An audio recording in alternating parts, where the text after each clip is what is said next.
Okay.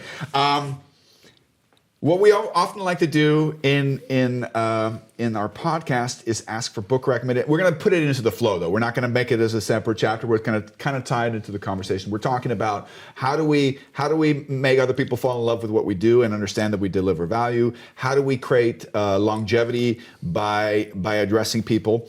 And I was so thrilled because I'm a big fan of these books, right?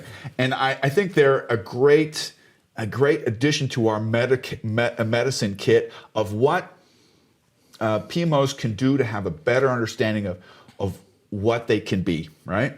And you mentioned two books, and I have them on my shelf. I've read one several times. The other one I'm going to read. I've had it for a while.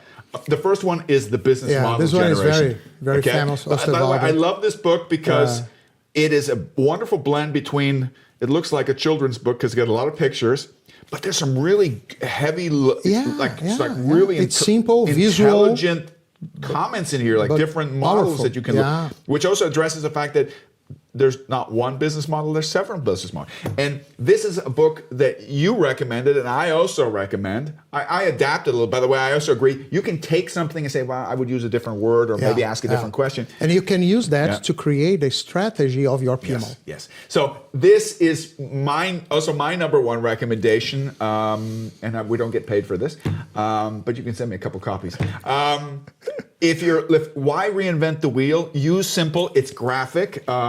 In the middle here somewhere, they've got this classical thing, which is a good guideline for you doing a workshop with yourself or with somebody else to create your business model, right? And this is basically the master template behind it.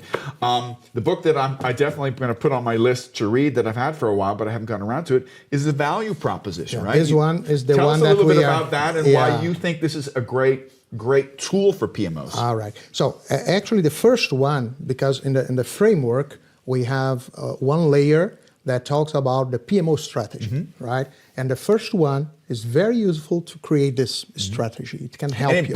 Strategy is an ambiguous word, but it breaks it down into the elements. Many items. Who are your different stakeholders or clients? What is your value proposition? Who do you need? It's understandable. It's tangible. Absolutely. And that's what I said. You can start only with this. Later, you can try to make something more sophisticated, more detailed. But anyway, that's a very good beginning. The second one, value proposition design, is about one of the steps of the flywheel, value proposition, step number 3. Well, I'm a very practical person in many different ways. I call myself pragmatic. It's my version. Sometimes skeptical, right? But the point is, of course, we need to find ways of doing what we have to do. And there are many contributions in other areas of knowledge that can inspire us. And this is a very interesting book. Basically, the idea is how you create the value proposition. The value proposition is part of the canvas that is proposed in the previous book. So the value proposition is a kind of the tail of your strategy, where in one side you have the business, the service provider, the PMO, right? And on the other side you have your customer.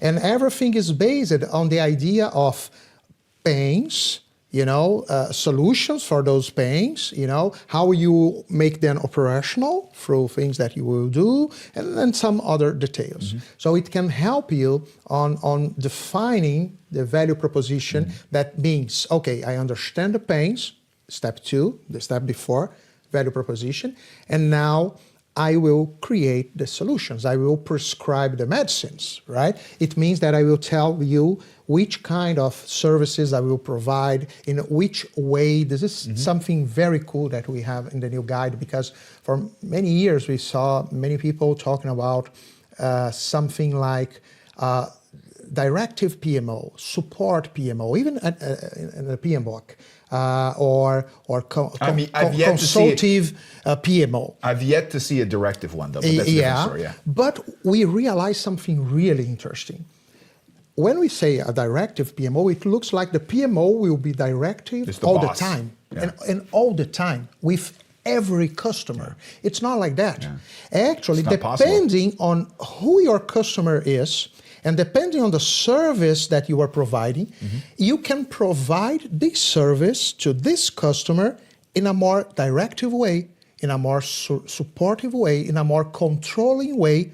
What will define that is the maturity of your customer. Because if they are not very mature, you need to be more controlling. Keep it if simple. they are very mature, okay, I'm going to give you some directions you can do by yourself. So there is no directive PMO. Actually, you have customers, you have services, and you can have a mix. Sometimes for these customers, accounting people, I will be more controlling. But IT, okay, they are more mature. I will be more directive, you know. So you can be everything at the same time. You know, it's really interesting. You used the term yesterday, SLA, right? Yeah. Service level agreement, which I think a lot of people that maybe are not ready for the more advanced car will say, "Oh, timeout, that's too technical for me." But it's an old concept for an old need.